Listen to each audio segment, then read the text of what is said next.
நமஸ்காரம். இன்னைக்கு ஹெவன் பற்றி பார்க்க போகிறோம். பரலோகம். ஒவ்வொரு ரிலீஜன்லேயும் இதுக்கு ஒரு பேர் வச்சுருப்பாங்க இல்லையா? இந்த பரலோகம்னா என்னது? இந்த பரலோகத்துக்குள்ளே எப்படி போகலாம்? இதுதான் இன்றைக்கி பார்க்க போகிறோம். பரலோகத்துக்குள்ளே போகணுன்னா ஒரு கண்டிஷன்.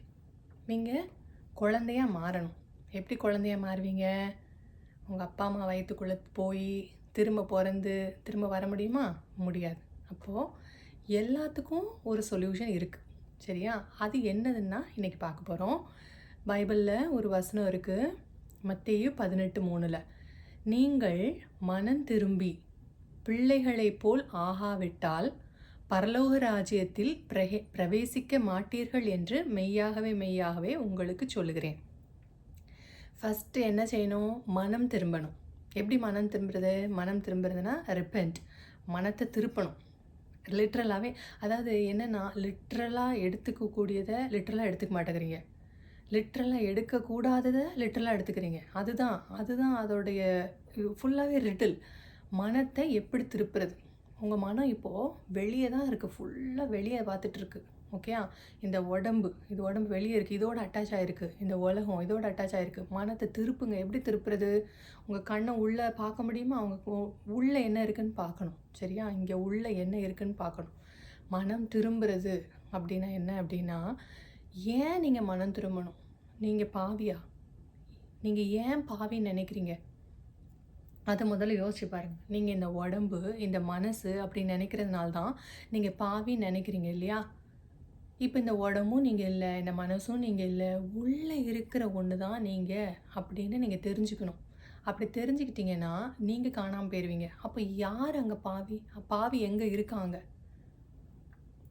எங்கேயுமே இல்லை. இங்கே இருக்கிறதெல்லாம் ஒரு லைஃப் மட்டும்தான். நீங்கள் தான் அந்த லைஃப். உயிர் சக்தி ஒன்று இருக்குது இல்லையா? அது மட்டும்தான். அந்த உயிர் சக்தி எல்லா இடத்துலையும் பரவி அது அக்யூமுலேட் ஆகி ஒரு ஃபார்ம் எடுத்து அதை தன்னை எக்ஸ்ப்ரெஸ் பண்ண விரும்புது. ஓகே, இது சந்தோஷமாக எக்ஸ்ப்ரெஸ் பண்ண விரும்புது, ஒரு கஷ்டத்தோடு எக்ஸ்ப்ரெஸ் பண்ண விரும்புது. அதோட இஷ்டம், அந்த கான்ஷியஸ்னஸோடைய இஷ்டம். யூனிவர்ஸ்ன்னு ஒன்று இருக்குது. அது டிஃப்ரெண்ட்.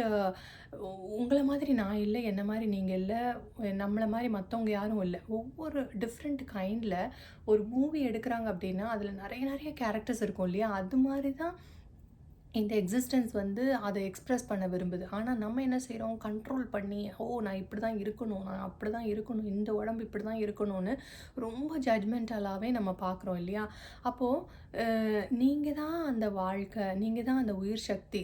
ஓகே, அப்படின்னு நீங்கள் உணர்ந்துக்கிட்டீங்க, அந்த உண்மையை உணர்ந்துக்கிட்டீங்க அப்படின்னா நீங்கள் என்ன ஆவீங்க? நீங்கள் பாவின்னு சொல்ல மாட்டீங்க இல்லையா?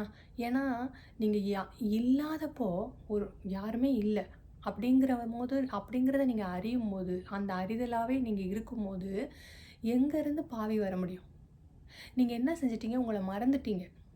நீ யாருன்றதை நீ மறந்துட்ட. நீ கான்ஷியஸ்னஸ். நீ யார்? கான்ஷியஸ்னஸ். நான் உனக்கு திரும்பியும் சொல்கிறேன், நீ கான்ஷியஸ்னஸ். இந்த உடம்பு கிடையாது. இந்த உடம்பை விட்டு வெளியே வந்து பாரு, உள்ளே போய் பாரு, எங்கே நீ இருக்கன்னு பாரு. இதுதான் நீ உன்னை மறந்து நீ உன் உடம்புல ஒட்டிக்கிட்டு நீ பாவின்னு நீ கஷ்டப்பட்டுட்டு இருக்க. சஃபரிங். நீ எதுக்கு இந்த உலகத்துக்கு ஃபார்ம் எடுத்து வந்த? நீ எதுக்கு வந்த? நீ சந்தோஷத்தை அனுபவிக்க வந்த. நீ தான் இந்த உடம்பு சமாதானம், நீ தான் இது சந்தோஷம்னு பல வகையில் அழகான இந்த வேர்ல்டை க்ரியேட் பண்ணி இதை அனுபவிக்கிறதுக்காக வந்துட்டு இன்றைக்கி இந்த உடலுக்குள்ளே மாட்டி சிக்கிக்கிட்டு தன்னை மறந்து அலைஞ்சிக்கிட்டு இருக்க. உன்னோட மெமரி லாஸ் தான் உனக்கு பெரிய ப்ராப்ளம். இதுக்கு நீ என்ன செய்யணும்? நீ யாருன்னு தெரிஞ்சுக்கோ. நீ கான்ஷியஸ்னஸ். நீ வேறு யாரும் கிடையாது. நீ யார்? கான்ஷியஸ்னஸ். நீ கான்ஷியஸ்னஸ். நீ லைஃப். புரிஞ்சுக்கோ. இது எப்படி இருக்குன்னா, நேற்று ஒரு படம் பார்த்தோம், ஷட்டர் ஐலாண்ட் அப்படின்றது ஒரு படம்.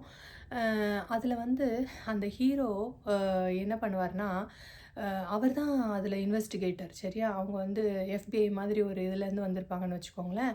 அவங்க தான் அவர் தான் அந்த ஹீரோவும் அவரோட பார்ட்னரும் சேர்ந்து தான் இன்வெஸ்டிகேட் பண்ணுவாங்க அந்த ஐலாண்டை இன்வெஸ்டிகேட் பண்ணி இவங்களெல்லாம் யாரோ ஒரு கொலைக்காரங்க இருக்காங்க, அவங்கள கண்டுபிடிக்கணும். அதுதான் அவங்களுடைய அந்த ஹீரோவோட சரியா? அவ தப்பிச்சு போறா. உடனே இவன் வந்து என்ன பண்றான், அத இன்வெஸ்டிகேட் பண்ணி கண்டுபிடிக்கிறான். அவன சுத்தி இருக்கிறவங்க எல்லாருமே வந்து அவனுக்கு துரோகம் பண்றாங்க. அவன சுத்தி இருக்கிறவங்க எல்லாருமே அவன எப்படி அந்த ஒரு அது வந்து ஒரு மென்டல் அசைலம். ஒரு என்ன சொல்றது, ஒரு பைத்தியக்கார ஆஸ்பத்திரி. அதுல தான் அதுல வந்து அவன் அவன் வந்து இன்வெஸ்டிகேட் பண்ண வந்திருக்கான். அப்படின்னு அவன் நெனச்சிட்டு இருக்கான். சரியா? பண்ணி அவன் எல்லாரும் இங்க யாருமே எனக்கு ஃப்ரெண்ட்ஸ் கிடையாது. இங்க யாருமே எனக்கு பார்ட்னர் கிடையாது. நான் தனி ஆளு. என்னைய எல்லாரும் ஏதோ ஒண்ணு ஃப்ரேம் பண்ண பார்க்குறாங்க. இங்க எல்லாரும் எனக்கு எதிரி. அப்படி யோசிச்சுட்டே இருக்கான். சரியா? அவன் என்ன யோசிக்கிறான், அங்க ஒரு லேடி அ வந்து யாரோ வந்து பிடிச்சு வச்சிருக்காங்க. அவங்கள வந்து விடுதலையாக்கணும். இன்னொருத்தன் வந்து பயங்கர பொல்லாதவன். அ அந் அ அவன் அவன வந்து அவன் தான் என் ஒய்ஃப வந்து கொன்னான். அவன நான் திரும்ப கொல்லணும். இப்படி நினச்சிட்டு இருக்கான். நினச்சிருக்கும்போது கடைசியில நீங்க பார்த்தீங்கன்னா, நான் பாதியிலே தூங்கிட்டேன். முக்கியமான கதை என்னன்னு பார்க்காம. அப்புறம் என் பொண்ணு தான் வந்து சொன்னா, ஆக்சுவலா என்ன ஆகுது அப்டின்னா, அவன் தான் பைத்தியக்காரன். அவன் என்ன பண்ணியிருக்கான், அவன் ஒய்ஃப அவன் தான் கொன்றுக்கான். ஆனா, அவன் வந்து அவன் நல்ல மனுஷன்னு காமிச்சுக்கிறதுக்காக வெளிய போயி, என் ஒய்ஃப் வந்து கொன்னுட்டா. என் ஒய்ஃப் வந்து ம என் அ என் ஒய்ஃப நான் காப்பாத்தணும். என் ஒய்ஃப வேற யாரோ கொன்னுட்டாங்க. அவனே வந்து அவன் ஒய்ஃப கொன்னவனுக்கு இன்னொரு ஃபார்ம் குடுத்து, அவன தேட ஆரம்பிச்சான். அவன கொல்றதுக்காக அவன தேட ஆரம்பிச்சுட்டான். உங்களுக்கு புரியுதா இந்த கதைன்னு தெரியல. ஷட்டர் ஐலாண்ட் அந்த படத்த பார்த்துக்கோங்க. பார்த்து தெரிஞ்சுக்கோங்க. சரி. ஆனா எனக்கு அது பிகினிங்ல எனக்கு பிடிக்கவே இல்ல. ஒரு ஃபோட்டோ சென்சிட்டிவிட்டி, அந்த மியூசிக் எனக்கு அந்த மாரி படம் ரொம்ப பிடிக்காது. எனக்கு ஹேப்பியா இருக்கிற படம் தான் ரொம்ப பிடிக்கும். ஆனா பாருங்களேன், லைஃப் வந்து ஒவ்வொன்னையா உங்களுக்கு உணர்த்துது. ஒவ்வொரு ஓகே, இந்த படத்த இந்த கதைய முடிச்சிடுறேன். இது என்னன்னா, அவன் வந்து கடைசில எப்படி அவனுக்கு தெரியுது, புரிய வைக்கிறாங்க. ஓகே. அவன் கூட பார்ட்னரா இருக்கிறவன் தான் அவன ட்ரீட் பண்ற சைக்கியாட்ரிஸ்ட். அப்போ அவன் எப்படி புரிய வைக்கிறாங்கன்னா, அவன் ஒய்ஃப் வந்து ரொம்ப நல்லவ. ஆனா வந்து அடிக்கடி சொல்லுவா, "எனக்கு ரொம்ப தலை வலிக்குது, ரொம்ப பெயின்ஃபுல்லா இருக்கு. ஏதோ எனக்கு உள்ள நடக்கிற மாரி இருக்கு. நான் ப்ராப்பர் மைண்ட்ல இல்ல." அப்படி அவன் சொல்லு தான் செய்றா. இவன் இதெல்லாம் ஒண்ணும் கிடையாது. "நீ நல்லா தான் இருக்க, நீ நல்லா தான் இருக்கன்னு" சொல்லி சொல்லி விட்டுறான். 3 பிள்ளைங்க ஆயிப்போச்சு. அப்போ இவன் பாட்டுக்கு இவன் கண்டுக்காம இவனோட வேலைக்கு போயிடுறான். அவளும் சொல்லி சொல்லி பார்க்குறா. இவன் கண்டுக்கிறதா இல்ல. ட்ரீட்மெண்ட்டும் குடுக்கல. இக்னோர் பண்ணிக்கிட்டே இருக்காங்க. கடைசில என்ன பார்த்தா, ஒரு நாள் வாரான். 3 பிள்ளைங்களும் பக்கத்திலேயே கடல் இருக்கு. அவ தண்ணீல முக்கி 3 பிள்ளைங்களையும் கொன்னுடுறா. கொன்னுட்டு இவன் வந்து பார்க்குறான். 3 பிள்ளைங்களும் தண்ணீல முங்கி செத்து கிடக்குது. உடனே உள்ள வந்து அவட்ட கேட்குறா, "பிள்ளைங்க எங்கன்னா?" அவங்க சாப்பிட்டுட்டு விளையாண்டுட்டு சாப்பிட்டுட்டு இருக்காங்க. வாங்க வந்து பாருங்க." அப்படின்னு. அவளுக்கு அவ கொன்னதும் தெரியாது. அந்த பிள்ளைங்க செத்ததும் தெரியாது. எதுவுமே தெரியாது. அவ ரொம்ப நார்மலா இருக்கேன்னு அவ நெனச்சிட்டு இருக்கா. ஏன்னா, அவளுக்கு உண்மையிலே எதுவும் தெரியாது. அவளுக்கு தலைவலி வருது, ஏதோ பெயின்ஃபுல்லா இருக்குன்னு வரும்போதே அவன் ட்ரீட் பண்ணியிருந்தா கொஞ்சமாவது பிள்ளைங்கள சேவ் பண்ணியிருக்கலாம் இல்லையா? இதே மாரி தான். கொஞ்சம் உங்களுக்கு ஏதோ ஒரு டிஸ்டர்பன்ஸ் இருக்கு, பெயின் இருக்குன்னா ட்ரீட் பண்ணுங்க. முக்கியமா விமன் நமக்கு ஏதோ ஒரு பெயின் இருக்கும். நம்ம வருஷக்கணக்கா அத வச்சுக்கிட்டே தான் இருப்போம். அத வந்து ட்ரீட் பண்ணணும் அப்படின்னு நினைக்கவே மாட்டோம். இந்த பெயின் தானே, உடம்புனா பெயின் இருக்கும். கண்டுக்காம விட்டுருவோம்ன்னு சொல்லி அப்படியே டிலே. நானும் அதே தான் பண்ணுவேன். நான் உங்களுக்கு சொல்றேன். அதனால கொஞ்சம் உங்கள கேர் எடுத்துக்க பார்த்துக்கோங்க. முக்கியமா மென்டல் ப்ராப்ளம் இருக்குது, டிப்ரெஸ்டா இருக்கீங்க, கஷ்டமா இருக்கு, யார் கூடயும் ஷேர் பண்றதுக்கு இல்லன்னா, நீங்க கவலையே படாதீங்க. நீங்க அதுக்கு எதுக்கு பணம் செலவழிக்கலனாலும், இதுக்கு பணம் செலவழிக்கணும். நீங்க போயி கண்டிப்பா ஒரு எப்படி சொல்றது? நான் உங்களுக்கு யார சொல்றது? ஃபர்ஸ்ட்டு அ மெடிக்கல் சப்போர்ட் எடுத்துக்க தான் வேணும் இல்லையா? உங்கள காம் டவுன் பண்றதுக்கு மெடிக்கல் சப்போர்ட் எடுத்துக்கணும். அதுக்கப்புறமா பெர்மனன்ட் கேர் உங்களுக்கு மெடிசினால கிடைக்கவே கிடைக்காது. நான் எத்தனையோ பேர் பார்த்துருக்கேன். ஒரு ஸ்கிசோஃப்ரினியா இருக்கிறவங்க பார்த்துருக்கேன். ரொம்ப நார்மலா தான் இருக்கிற மாரி இருப்பாங்க. பட் அவங்க ஃபேமிலி சஃபர் பண்றது அவங்களுக்கு தான் தெரியும் இல்லையா? ரெகுலரா மெடிசின் எடுத்துட்டு இருக்காரு. ஆனா, இதுக்கு ஒரு உண்மையிலே உங்களுக்கு பெர்மனன்ட் சொல்யூஷன் வேணும்னா, நீங்க யாருன்னு தெரிஞ்சுக்கணும். இத நான் உங்களுக்கு மார்க்கெட் பண்ணி எனக்கு எதுவுமே நீங்க தரப்போறதில்ல இல்லையா? நான் உங்களுக்கு சொல்றேன்னா, என்னோட அனுபவத்திலருந்து சொல்றேன். உங்களுக்கு உண்மையாவே உங்களுக்கு இதுக்கு நீங்க காசே செலவழிக்க வேண்டாம். ஒரு பைசா செலவில்லாம, நீங்க உட்கார்ந்த இடத்துல கண்ண மூடி, ஒரு நிமிஷம் நீங்க யாருன்னு யோசிங்க. ஓகே. இந்த உடம்பு இல்ல, இந்த மனசு இல்ல. நீங்க யாரு? ஒரு நிமிஷம் உங்களுக்காக நீங்க டைம் ஸ்பெண்ட் பண்ணுங்க. தெரிஞ்சுக்கோங்க. அதுக்கப்புறம் அந்த விடுதலை யாராலயும் குடுக்க முடியாது. எந்த மருந்தும் குடுக்க முடியாது. அதுக்காக பிகினிங்ல நான் உங்களுக்கு நீங்க அந்த மருந்த எடுக்கக்கூடாதுன்னு சொல்லல. கண்டிப்பா எடுங்க. உங்களுக்கு காம் டவுன் பண்ண ஒரு மருந்து வேணும். அதுக்கப்புறமா நீங்க இப்படியே இந்த இருக்கிறாங்க இல்லையா? அவேர்னஸ் பத்தி சொல்றாங்களே, அவங்களலாம் லிசன் பண்ணுங்க. லிசன் பண்ணி தெரிஞ்சுக்கோங்க. உங்களுக்குள்ள விடுதலை, உங்களுக்குள்ள அந்த அந் அந்த அந்த நோயிலிருந்து உங்களுக்கு பெர்மனன்ட் சொல்யூஷன் உங்களுக்கு கண்டிப்பா கிடைச்சிரும். ஏன்னா, இந்த உடம்பு, இந்த மனசுக்குள்ள தானே உங்க நோய் இருக்கு. இந்த உடம்பும், மனசும் நீங்க இல்லன்னு தெரிஞ்சுட்டா எங்கேருந்து நோய் இருக்கும்? இருக்காது. அதே மாரி உலகத்தில கஷ்டமே இருக்கக்கூடாதா அப்டின்னா, அப்படி வாழவே முடியாது இல்லையா? எல்லாரும் மனுஷங்க தான் கெட்டதையும் கொண்டு வராங்க, மனுஷங்க தான் நல்லதையும் கொண்டு வராங்க. அப்ப நீங்க அக்செப்ட் பண்ணிக்க தான் வேணும். இப்போ ஃபார் எக்ஸாம்பிள் நான் எப்படி சொல்றேன்னா, இப்போ ஒரு ஹாரர் மூவி பார்க்க போறீங்க. பேய் படம் பார்க்குறீங்க. இல்ல எனக்கு அது பார்க்க வேண்டாம். ஏன்னா எனக்கு என் மனசு சந்தோஷமா இருக்கிறத தான் நான் பண்ணணும்னு நெனைக்கிறேன். வெளிய நடக்கிறத நான் கண்ட்ரோல் பண்ண முடியாது. ஆனா நான் பார்க்குறத நான் கண்ட்ரோல் பண்ண முடியும் இல்லையா? அதுக்கப்புறம் ரோலர் கோஸ்டர் ரைடு பிடிக்கவே பிடிக்காது எனக்கு. நான் $200 டிக்கெட் குடுத்து போனா கூட நான் ஒரு ரைட்லயும் போமாட்டேன். காசு குடுத்து சொந்த காசுல சூனியம் வச்சுக்கிறதுக்கு என்னால முடியாது. ஆனா நெறைய பேர் பார்த்தீங்கன்னா, காச குடுத்து போவாங்க. வயிறெல்லாம் அப்படியே படபடன்னு பண்ணும். எப்போ எங்க விழுவோமோன்னு தெரியாது. ஒரு ஃபியர் வரும். ஆனா நீங்க காசு குடுத்து, அத நீங்க செய்யணும்னு நெனைக்கிறீங்க இல்லையா? அந்த பேய் படத்த பார்த்து அங்க போய் பயந்து ராத்திரி எல்லாம் தூங்க முடியாம, இப்படியெல்லாம் நீங்க கிரியேட் பண்ணணும்னு நெனைக்கிறீங்க. ஆனா, நீங்க யாருக்கோ ஒருத்தவங்களுக்கு கடன் குடுக்கணும். அவங்க உங்க கடன கேட்க வராங்க. இல்ல ஒரு எக்ஸாம் இருக்கு. சரியா ப்ரிப்பேர் பண்ணல. போறீங்கன்னா, வயிறு கடபடன்னு பண்ணுது. ஐயோ! நான் இப்படி பண்றேனே! ஐயோ! அவன் வந்துருவானே! அந்த பயத்த உங்களால அக்செப்ட் பண்ண முடியல. 2மே ஒண்ணு தானே. உங்க வயிறு பாருங்க அந்த கொட கொடன்னு பண்ணுது இல்லையா? அது அது 2மே அந்த எமோஷன ரிலேட் பண்ணி பாருங்க. அப்படி பார்க்கும்போது என்ன ஆகும்னா, இந்த இந்த ரியாலிட்டிக்கு வந்துருவீங்க. சரியா? இந்த இமேஜினேஷன் லைஃப்ல ஐயோ! இது எப்படி நடக்குமோ? இது என்ன நடக்குமோ? நடக்கிறது நடந்தே தீருங்க. நீங்க ஒண்ணுமே செய்ய முடியாது. அவங்க என்ன பண்ணணுமோ பண்ணி தான் தீருவாங்க. இப்போ என்ன நடக்குதோ அத பார்த்துட்டு போங்களேன். இப்போ உங்களுக்குள்ள ஒரு எமோஷன் போயிட்டுருக்கு. அத வந்து என்னன்னு வாட்ச் பண்ண ஆரம்பிங்க. சரியா? ஒரு மூவி வாட்ச் பண்றீங்க. அதே மாரி இத வாட்ச் பண்ண ஆரம்பிங்க. நீங்க என்ன இதுவும் அதுவும் ஒரே ஃபீலிங் தானே. ஏன் இது மட்டும் எனக்கு பிடிக்கல? அதாவது ஒரு எமோஷன நீங்க ஹேட் பண்றீங்க. ஒரு எமோஷன நீங்க லவ் பண்றீங்க. ஆனா எமோஷன் சேம் தான். ஃபீலிங் சேமா தான் இருக்கு இல்லையா? ஒரே வலி தான். ஒரே ஃபீலிங் தான். ஆனா வந்து நீங்க ஒண்ண வந்து அ பிடிச்சுட்டு, ஒண்ணு வந்து பிடிக்காம ஏன் இருக்கணும்? 2யுமே வந்து சாதாரணமா பார்க்க ஆரம்பிங்களேன். அத ட்ரை பண்ணி பாருங்க. உங்களுக்கு கண்டிப்பா அது முடியும். சரி, இப்போ ரிப்பென்ட் பத்தி பார்த்தோம். ரிப்பென்ட்னா மனம் திரும்புறது. சரியா? உங்க மனச உள்நோக்கி திருப்புறது தான் repent. Okay. Become like children. நீங்கள் மனம் திரும்பி பிள்ளைகளைப் போல் ஆகாவிட்டால், மனம் திரும்புறதுனா என்னன்னு பார்த்துட்டோம். பிள்ளைகளைப் போல் ஆகாவிட்டால், பிள்ளைகள போல எப்படி ஆகுறது? நீங்க யாருன்னு தெரிஞ்சுக்கிட்டீங்கன்னு வச்சுக்கோங்களேன், இந்த உடம்பும், இந்த மனசும் நீங்க இல்ல. இந்த வெறுமையான இந்த கான்ஷியஸ்னஸ் தான்னு நீ தெரிஞ்சுக்கிட்ட அப்படின்னா, நீங்க இந்த உயிர் சக்தியாவே மாறிருவீங்க. உங்களுக்கு ஃபார்ம் கிடையாது. உங்களுக்கு எப்பவுமே ஃபார்ம் கிடையாது. இருந்ததில்ல, இப்பயும் இருக்கல, இனிமேயும் இருக்க போறது கிடையாது. சரியா? அப்ப நீங்க என்ன பண்ணுவீங்க?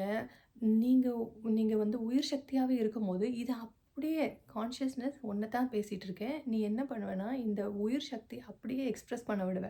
அப்படி எக்ஸ்பிரஸ் பண்ண விடும்போது என்ன ஆகும்? அப்படியே பியூட்டிஃபுல்லா இருக்கும் இந்த வேர்ல்டு இல்லையா? எல்லாமே எல்லா கைண்ட் ஆஃப் அ எக்ஸ்பிரஷன்ஸும் இருக்கும் இல்லையா? இப்போ எங்க அரிசோனால பார்த்தீங்கன்னா, முள்ளு செடி அவ்ளோ இருக்கும். கேக்டஸ் இல்லையா? அதில வர்ற பூக்கள பார்த்தீங்கன்னா, ஐய்யயோ! அவ்ளோ அழகா இருக்கும். நீங்க போய் பாருங்களேன். கேக்டஸ் நேத்து கூட பார்த்தேன். அர்ஜென்டைன் ஜாயண்ட்ன்னு ஒரு கேக்டஸ் ட்ரீ இருக்கு. அத போய் பாருங்க. ஐயோ! அதோட குலுங்குற விதம் அவ்ளோ அழகு. முள்ளுன்னு தான் நெனைக்கிறோம் இல்லையா? ஆனா அதுலேருந்து வர்ற பூ வந்து அந்த மாரி பியூட்டிஃபுல்லா நீங்க வேற பூ பார்க்கவே முடியாது. நீங்க போய் பாருங்க. அந்த மாரி எதையுமே வந்து அ கான்ஷியஸ்னஸ் நான் உன்ட்ட தான் பேசுறேன். நீ உன்னைய வந்து நீ புரிஞ்சுகிட்ட, நீ உன் மறதியிலருந்து வெளிய வந்துட்ட, இந்த மெமரி லாஸ்லேருந்து வெளிய வந்துட்டன்னா, இந்த லைஃப் அப்படியே எக்ஸ்பிரஸ் பண்ணுவ நீ. பண்ணும்போது என்னாகும்? நீ நெனச்ச மாதிரி இந்த இந்த லைஃப நீ வாழ முடியும். அப்போ இந்த இது வந்து எப்படி சொல்றது? ஒரு மேஜிக் மாரி நடத்தி காமிப்ப நீ. ஓகேயா? நீ எல்லாத்தையும் வாட்ச் பண்ணிட்டே இருக்கல்ல. எல்லாத்தையும் வாட்ச் பண்ற. இதுல இருந்து தான் வருதுன்றது உனக்கு தெரியுது. நீ கான்ஷியஸ்னஸ் அப்போ உனக்கு தெரியுது. கான்ஷியஸாவே இருக்க. நீ அவேராவே இருக்க. இதுக்குள்ள இருந்து இந்த நத்திங்னஸ்ல இருந்து தான் எல்லாமே வெளிவருதுன்னு உனக்கு தெரியுது. உன்னோட வேலை என்ன? இதெல்லாம் பார்த்துட்டு அப்படியே சந்தோஷமா இருக்கிறது தான் உன்னோட வேலை. சரியா? அப்படியே எக்ஸ்பிரஸ் பண்ண விடு. அப்படியே வாட்ச் பண்ணு. அப்படியே என்ஜாய் பண்ணு. இதுக்கு தான் நீ இருக்க. இந்த லைஃப் ஜர்னிய என்ஜாய் பண்றதுக்கு தான் நீ வந்திருக்க. நீ அத பண்ணு. அத மறந்துட்டு அ க சஃபகேட் ஆயிட்டு இருக்காத. யாரையோ, எதையோ இப்படி ஆயிருந்துமோ, இப்படி ஆயிருமோ, ஆகுறது ஆகதானே போகுது. அத அப்ப பார்த்துக்கலாம். இப்போ சந்தோஷமா வாழ்க்கைய அனுபவிக்க பாருங்க. சரியா? கான்ஷியஸ்னஸ் உன்ட்ட தான் சொல்றேன். நீ வந்து இந்த மனுஷன் இல்ல, இந்த மனுஷி இல்ல. நீ கான்ஷியஸ்னஸ். நீ வந்து என்ன செய்யணும்? இந்த லைஃப்ப எக்ஸ்பிரஸ் பண்ண விடு. அப்போ தான் உன் லவ் வெளிப்படும். அப்போ தான் இந்த வேர்ல்டு பியூட்டிஃபுல்லாக ஆகும். ஸோ புரிஞ்சுக்கோ, உன் மெமரி லாஸ்லேருந்து நீ வெளியே வந்துடலாம். அப்புறம் பிள்ளைகளைப் போல் ஆகாவிட்டால் பரலோக ராஜ்யத்தில் பிரவேசிக்க மாட்டீர்கள் என்று மெய்யாகவே உங்களுக்கு சொல்கிறேன். பரலோக ராஜ்யம் எங்கே இருக்குது?